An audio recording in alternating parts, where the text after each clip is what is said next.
The Pulse of Providence with Steph Machado on WPRI.com. Thank you for watching Pulse of Providence. The Providence City Clerk, Shawn Selleck, has been embroiled in controversy amid complaints from his deputies about his behavior. 2 investigations into the matter found conflicting results, and the City Council may soon use its powers of removal for the very first time after a public hearing later this month.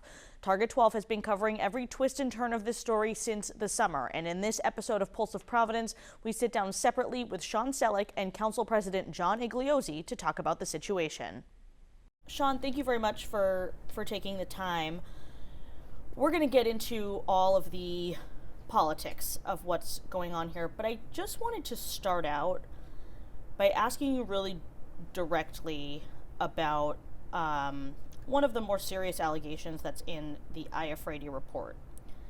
Did you hold a door closed when Angela Harris was trying to leave the clerk's office? I did not.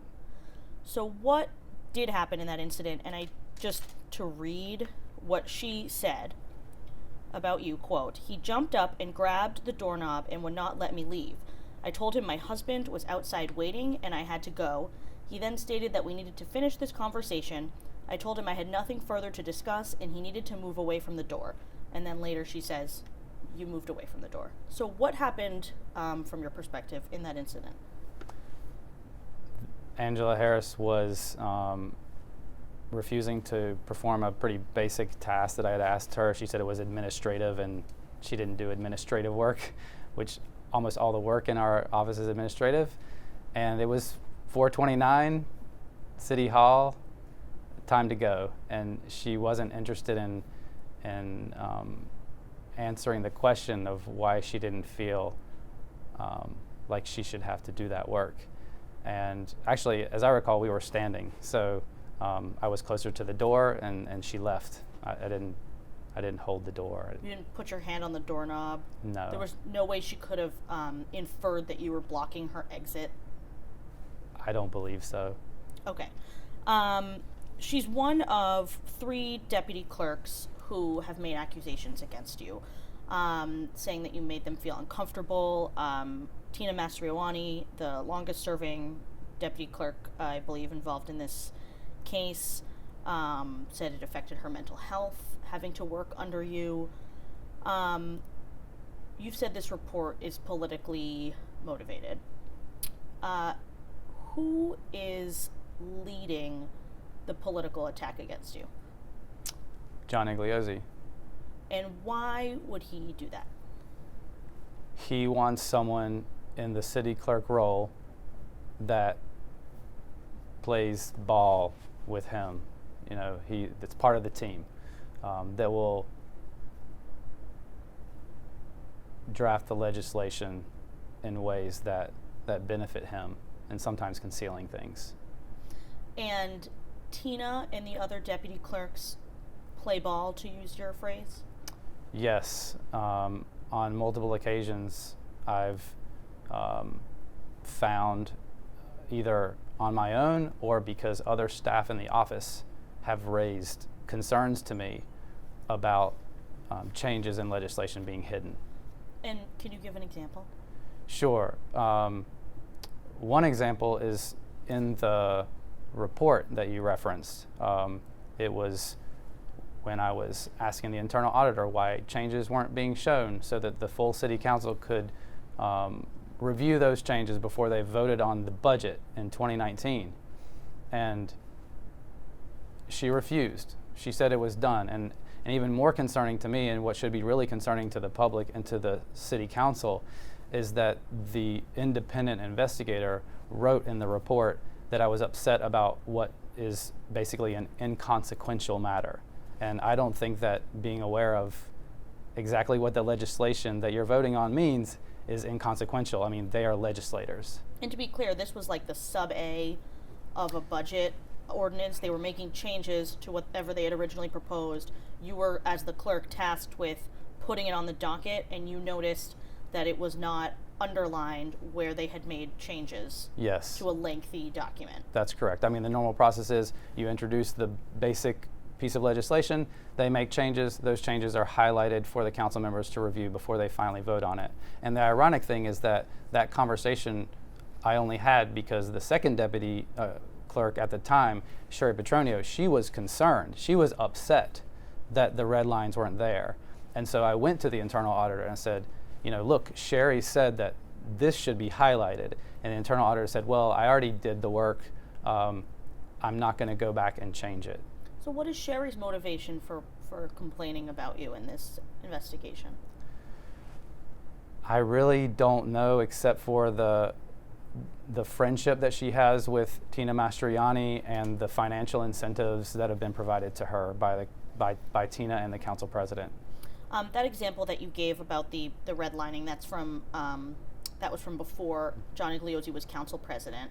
But while correct? he was the finance committee chair, chairman. and those changes happened in the finance committee. So when he took over as council president in April from Sabina Matos, who were there immediate changes that you noticed? In how the council was run and in your interactions with council leadership, was it different than under the Matos leadership? That would be an understatement, because before he was even elected president, he had conversations with me about how, or at least around the time that he was elected president, there were conversations with me about how he wanted to change my role. To what? To something not overseeing the day-to-day operations of the city clerk's office. And since you're the city clerk, what was your reaction to that? To be honest, I knew that he had a lot more power than me.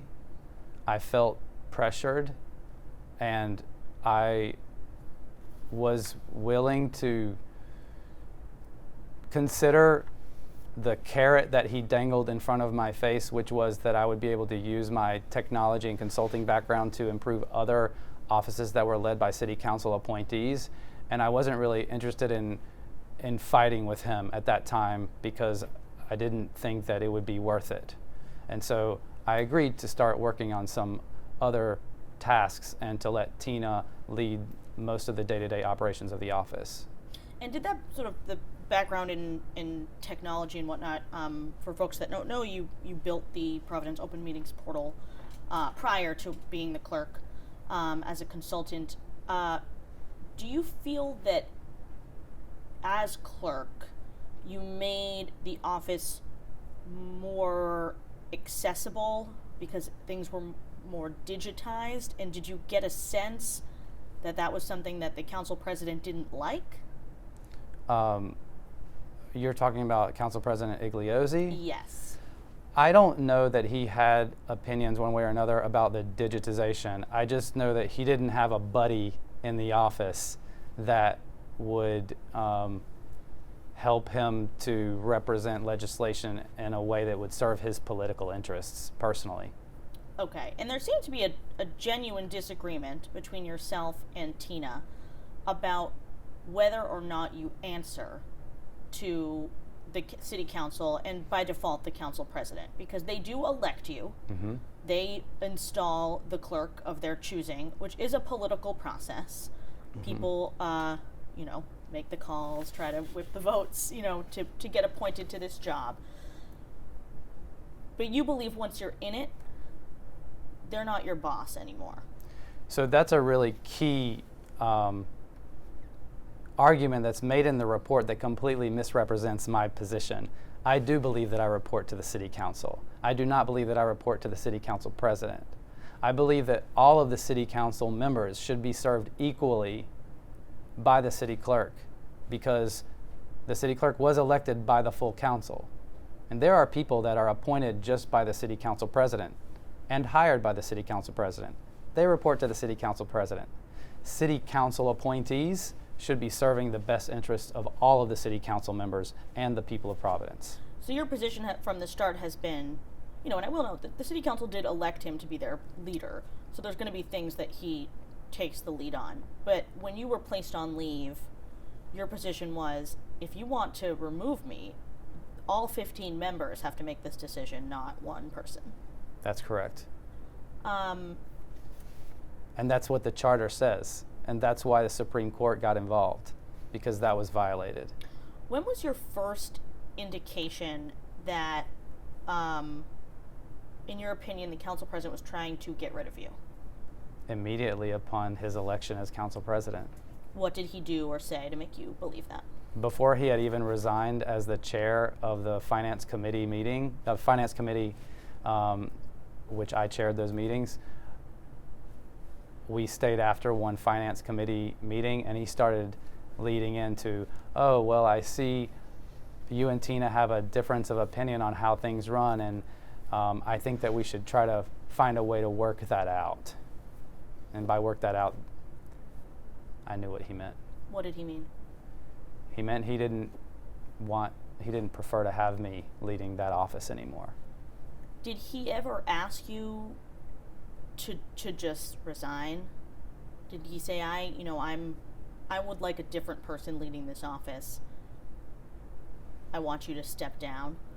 Early on, he did not. I think he felt that there was a simpler way to get me out of the way and to have what he wanted.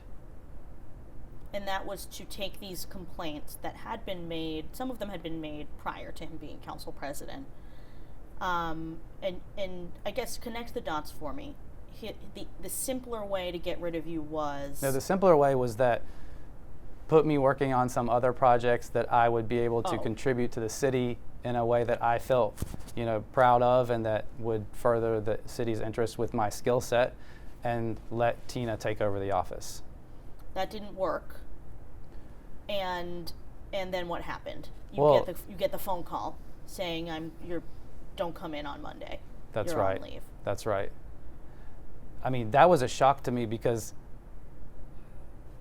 the day that they put me on administrative leave, supposedly accusing me of whatever they were accusing me of, I had gone into the office to use the city seal, which is a charter prescribed action. That's what really upset them, is that I went into the physical space of my own office when they had suggested I shouldn't do that, because they wanted Tina to be leading the office, and they didn't even want me to have interaction with my own staff. They really were trying to push, to shove me aside. But was there ever an official, I mean, if you're having a department head not interact with their own staff, typically that's something that is memorialized in some kind of official HR or some sort of agreement, or is more explicit than what you're describing. Was there an explicit agreement that you were not going to go into your own office? No, there was not an explicit agreement that I would not be going into my own office. Okay.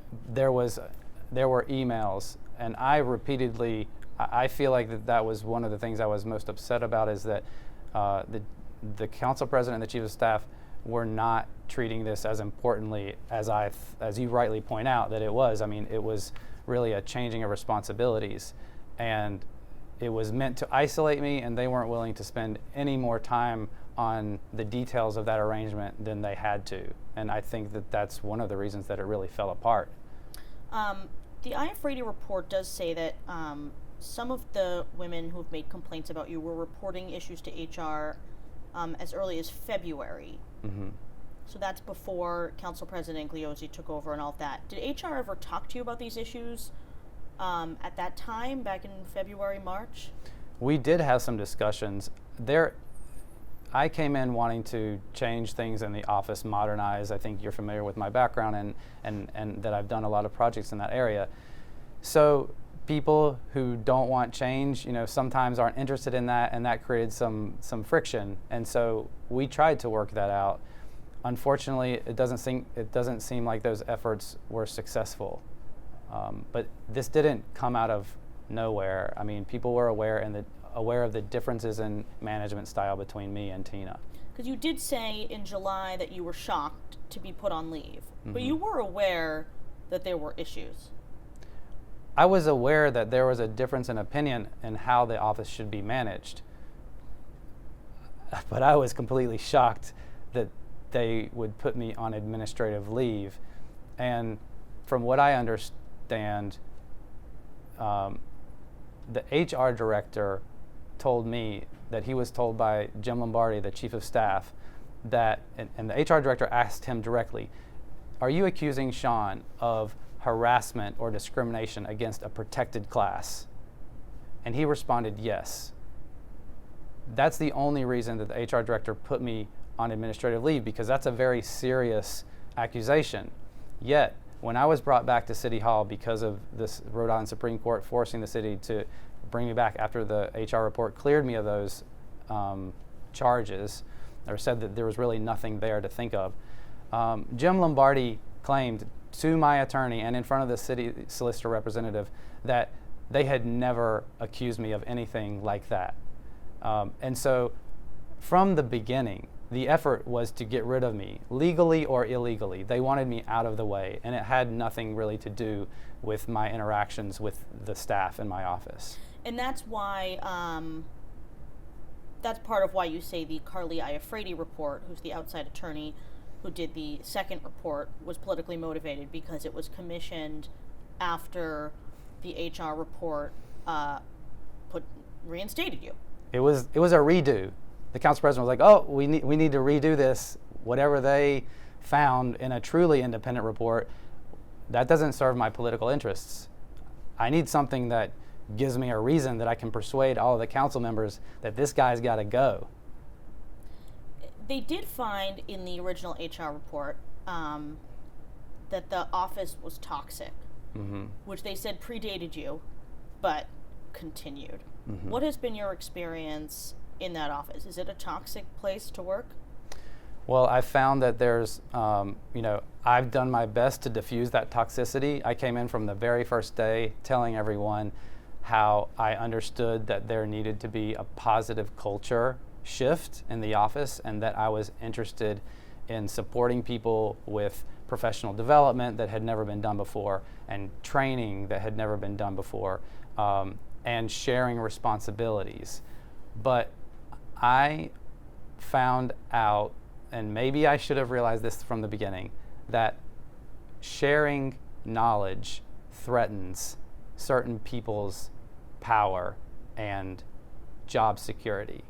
And I'm speaking of the deputies in specific. I mean, they have most of the knowledge, and they found a lot of discomfort with being asked to teach others in the office some of the processes that were integral to running the office successfully. Well, and I read in some of the emails that were in evidence, for example, I believe you were asking, and correct me if I'm recounting this wrong, that you were asking Tina to teach another one of the deputies how to clerk an ordinance committee before she was going out on leave.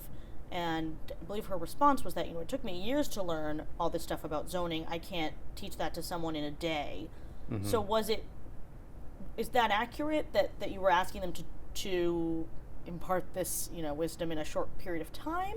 No, that was a completely incorrect framing of that scenario. I had been asking for years for them to teach. And in fact, there were things that I learned that I had taught the staff.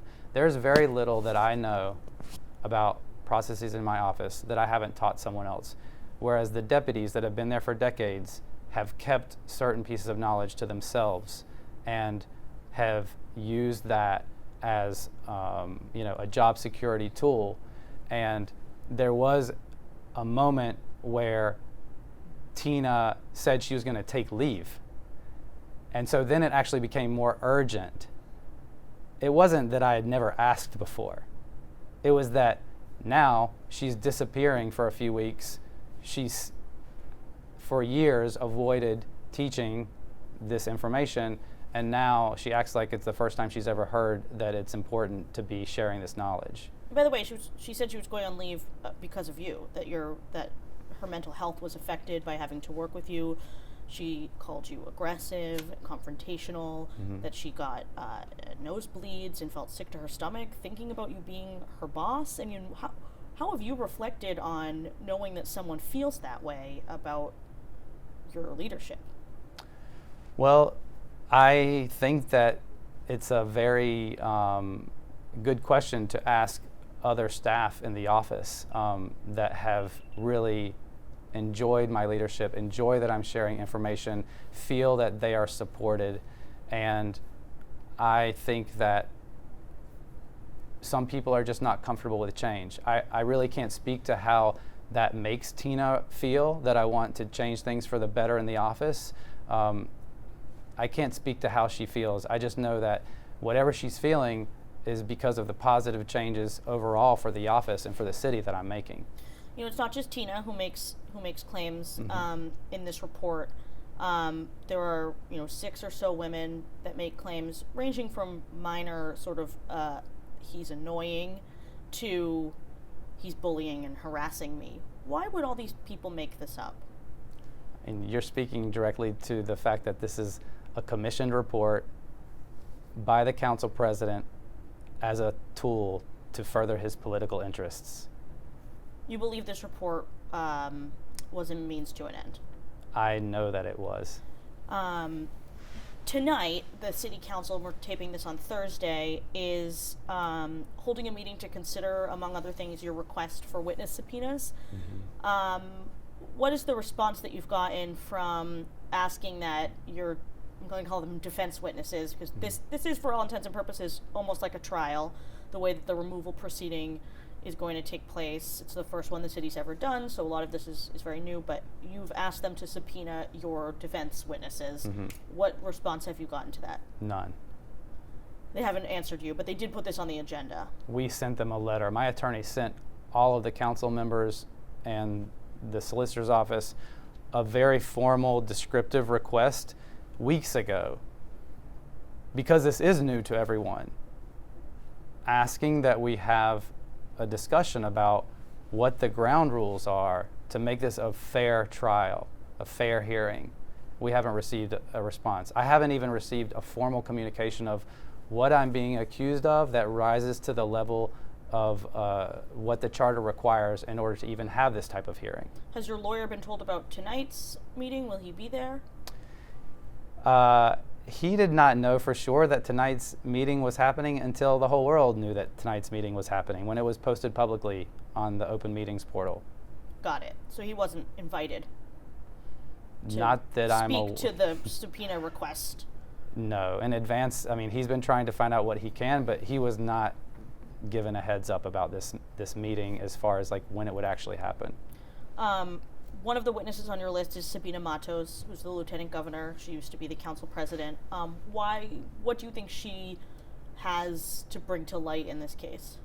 She has insight into a lot of the situations that you just asked about as far as the background leading up to it. She's aware of the differences in management style and that I am a change agent, that I wanted to improve things, and she's aware of the resistance to that, and she always supported what I was doing because she knew that it was important to the council. Are you planning to testify in your own defense at the trial? Absolutely. So you're going through with this, though. You're not intending to resign prior to the, I keep calling it a trial, but the removal hearing taking place? This is a completely political process, and I came to Providence to do good work for the people and for the council members. That is really why I'm here, and I am willing to do what I can to continue pushing for transparency, and I really hope that, you know, standing up to what really is a bully in City Hall will improve the city over the long term. So no, you don't plan on resigning? At this point, I don't have any plans to resign. And are we going to see any more lawsuits from you when this is all over? Listen, I don't know if the city council has the 2/3 vote they need to remove you, but if they do and you lose your job, are we going to be hearing from you more? Are you planning to file any litigation? I really can't speak to that. That's not something that I've been considering. Yeah. I'm really just trying to do the best job that I can for the people of Providence right now. Shawn Selleck, Providence City Clerk, thank you so much for the time. Thank you, Steph. Shortly after we taped that interview, the Providence City Council voted to subpoena 19 witnesses, including all of Selleck's employees, but not the former council staffers or former council president, Lieutenant Governor Sabina Matos, as he had requested. We then sat down with Council President John Igliozzi to get his response to Selleck's claims about his motivations in trying to remove the clerk. So, Council President, look, you've got a removal hearing coming up in a couple weeks for the city clerk. He has accused you of, since you took office as council president, trying to remove him for political reasons to get a clerk of your preference in the clerk's office. Well, how do you respond to that? Well, unfortunately, when I took office, one of the first things was that I met with actually 3 ladies came forward in his office and talked about how they were being treated since 2019. Their statements and allegations were extremely disturbing. I have 2 sons, but if I had a daughter, and if they were treated like that, I would be quite upset about it. So you have to balance it, right? You need to say, okay, what's happening here? What's going on here? So then you go through the processes to find out, is there merit to these allegations?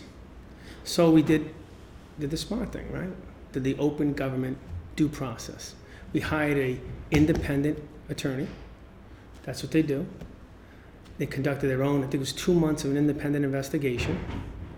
And whatever her report came forward, if the report said that he was exonerated of these allegations, so be it.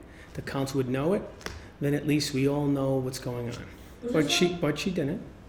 Instead, she came forward with this horrific report that the public will all be reading in due course at this public council meeting. And it has the shades of like Clinton-esque, Trumpian, and Governor Cuomo types to it. That's the problem here. And anybody who thinks and should accept any of that type of behavior, in this case, it's called harassment, bullying, and toxic work environment. It doesn't matter. It all encompasses the same thing. No employee, nobody works in city government, if it's true, should be treated that way. And in particular, no female employee should be treated in a disrespectful way. And the council has a moral and ethical obligation to investigate, give due process. If the allegations are true, take the appropriate action. To turn a blind eye to this would be, and I'm going to use a sin, a travesty. You can't. So, unfortunately, the city charter instructs the city council that we have to do this public 403 termination process, in which, as you saw the witness list, majority of females, which are being called, are going to have to relive this report on the record with public scrutiny. And I'm going to say something. At this moment in time, I recognize Mr. Selleck needs to deflect what's going on and ignore the alleged victims here and try to play that he is the victim in this matter. The reality is that the public will know the whole story, and when you hear it, you can make your own determination. But if you have a son or a daughter and they're treated this way, I would think you'd probably say there's a problem. And in city government and in public government, right, we're supposed to reflect a higher standard, not a lower standard, not a standard that is acceptable. Now, folks, let's play this out. Let's say 50% of this may not be, not bad. So do you accept 50% that is bad? Do you accept 5% bad? The answer is no. We need a higher standard in government. Because I do want to go back to, you're comparing it to, say, Andrew Cuomo and Trump.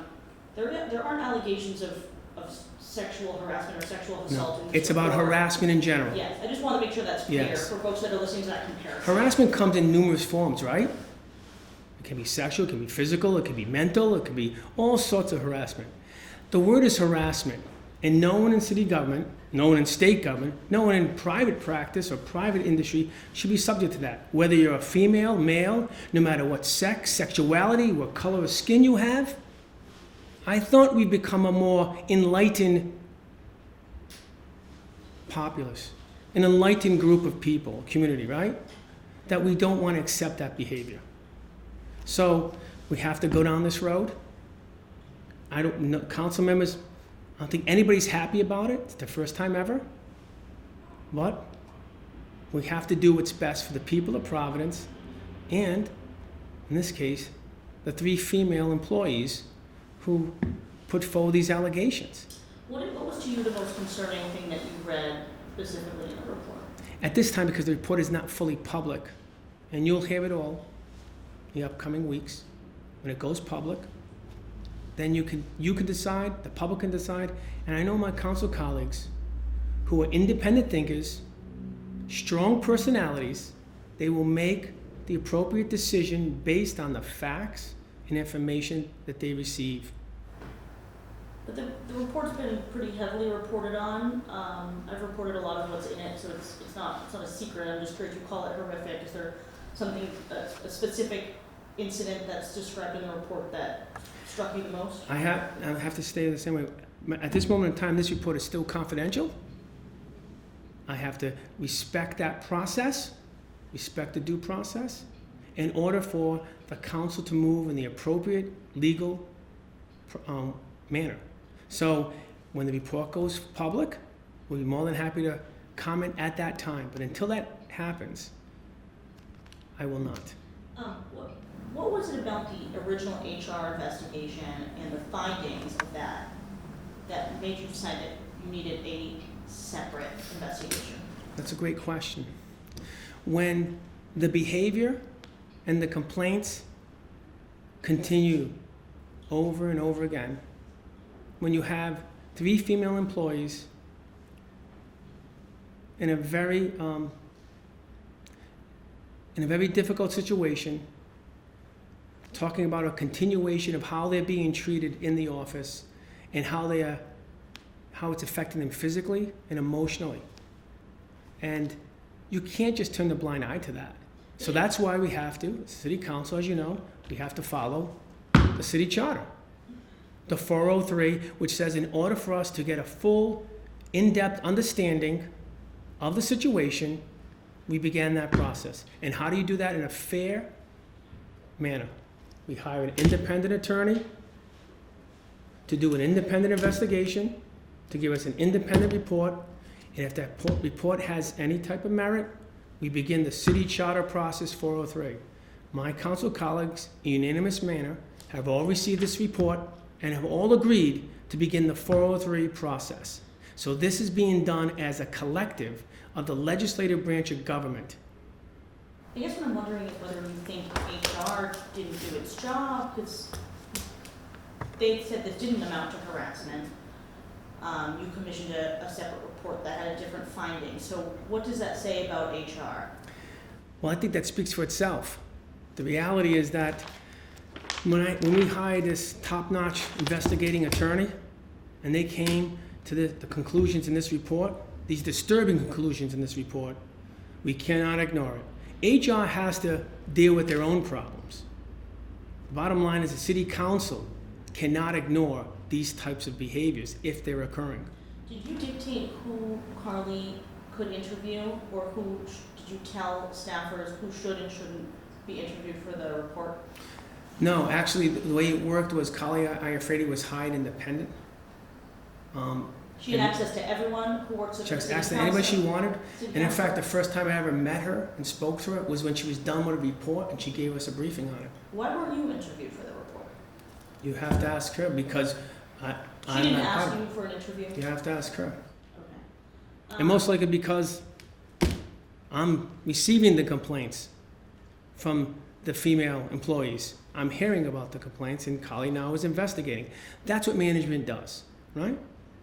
Right? Management cannot ignore this type of alleged behavior.